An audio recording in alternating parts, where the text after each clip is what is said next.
quan ja estava acabant Belles Arts, et planteges sortides professionals. I ho veia bastant negre, o sigui, pensava que no em volia dedicar a l'ensenyament, que era una mica la finalitat, la primera sortida que tens, i el vestir a mi m'havia interessat, m'agradava, no deixes de treballar amb les mans, de donar forma, també hi ha un concepte darrere, experimentar amb teixits i sobretot donar forma a partir de la roba. Una mica el que feia Belles Arts, doncs una mica ho he continuat amb la roba. Sí que després hi ha una part que és estrictament moda, també, haig de dir, perquè quan entres al mercat i vols vendre i tot això, doncs a part del que és la creació hi ha tota una sèrie de coses que és més dissenyador de moda, comercial de moda, producció, o sigui, hi ha tota una sèrie de coses que com que som petits doncs ho hem de cobrir tot.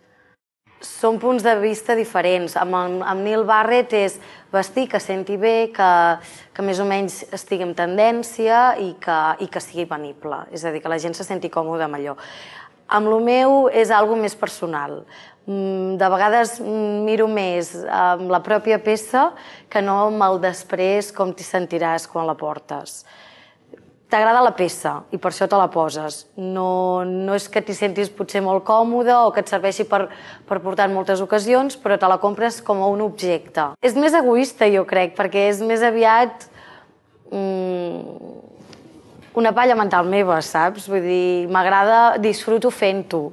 Després m'agrada posar-m'ho, però no penso tant en el públic final. Com que és més un exercici més creatiu i més de l'objecte en si i no està tan pensat per tots els moments del dia o per les necessitats de la gent, del moviment, llavors, clar, no és molt còmode, pot ser una peça, però, bueno, no sé, depèn, és que depèn.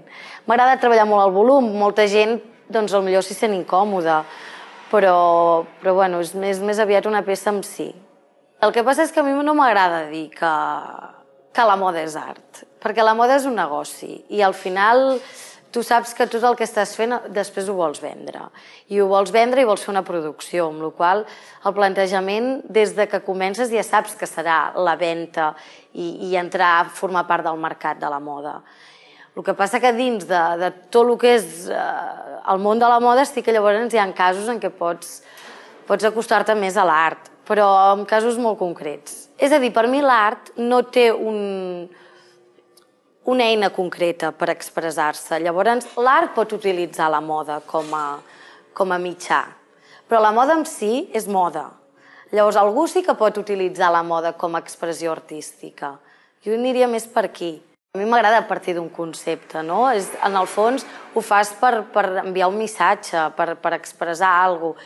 I llavors la col·lecció ha d'estar equilibrada.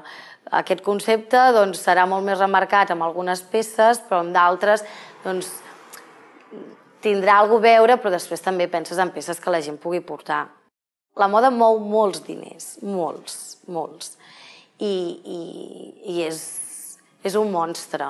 Llavors, quan un és petit i vol aportar el seu punt de vista diferenciat, tot el que vulguis, però és molt difícil. Està tot molt controlat per les grans firmes que després sí que sembla que hi ha gent jove que ressorgeix, però en el fons les acaben comprant les grans firmes per tenir tot el mercat molt controlat.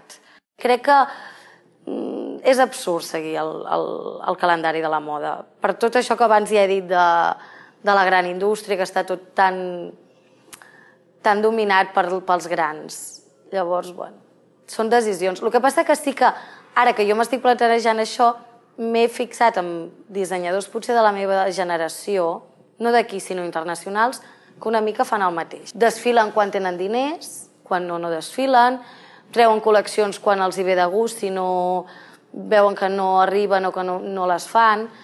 I, bueno, crec que també és un punt de culte de dir, bueno, quan estàs content d'alguna cosa ho presentes, quan no. T'exigeixen, doncs, o el mercat o entre tots, un canvi constant i jo crec que el dissenyador, igual que qualsevol creador d'una altra disciplina, a les altres disciplines crec que se'ls hi permet més, no?, un estil. i que vagi evolucionant, però bueno, no un canvi radical, perquè llavors sembla que no sigui coherent. En canvi, el dissenyador sembla que bueno, això ja ho vam veure, una altra cosa nova. I jo no hi crec en aquestes coses. Això són les tendències. A mi em sembla molt bé que per vendre més i perquè cada col·lecció, cada 6 mesos, la gent s'hagi de canviar l'armari, doncs s'hagin de fer coses molt diferents. Però com que parlem nosaltres d'una altra història, crec que un dissenyador ha de tenir un caràcter, una personalitat i seguir evolucionant amb això. Però jo, Martín Margiela, crec que no ha evolucionat tampoc molt. És a dir, em segueixen agradant les seves col·leccions, algunes més, algunes menys, però crec que és bastant coherent amb el que ell va proposar i per el que se l'ha valorat i per el que agrada, no? Vivienne Westwood segueix sent molt coherent amb el que fa. Sí que hi ha dissenyadors que han demostrat que dins d'una coherència es pot anar vivint i pots anar presentant col·leccions. Després hi ha les grans cases que quan funciona l'estil tal, tothom s'apunta a fer allò i és una mica això. Tothom està esperant ara el desfile de Balenciaga per veure què treu i la temporada següent tothom, doncs, si ha tret estampats, tothom farà estampats. Clar, bueno, això em sembla molt bé dins del que és el negoci de la moda, però a mi no m'interessa. Tu pots veure moltes marques que et sembla que mira quantes marques, però totes formen part d'un grup o de l'altre. És a dir, al final són 2 grups. I uns es copien els altres i tenen tot el mercat cobert, des de les primeres línies, les segones, les terceres, el més alternatiu, el més clàssic, però són 2 grups. Llavors, està tot molt estudiat, molt.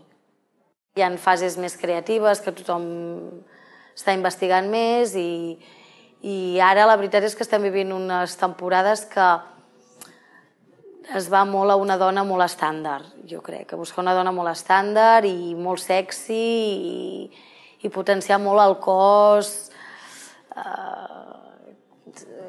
atractiu, no buscar la lletjor que pot ser més atractiva, no? A mi m'han dit que la meva dona no és sexy, que la meva silueta és amorfa, que fa bonys al cos que no senten bé.